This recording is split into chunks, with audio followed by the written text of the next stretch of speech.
Welcome back everyone. In today's quick tips video, we are going to discuss how to troubleshoot an issue that appears when working with certain file types.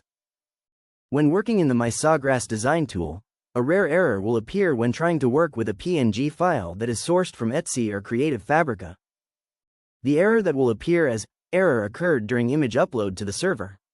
If you encounter this message, our recommendation is to use an online file converter to convert the file type into a JPEG. Once the file you are working with is converted, you will be able to proceed with your project as normal. Please also be aware that one other reason this error message may appear is if your session times out and MySawgrass logs you out while you are working.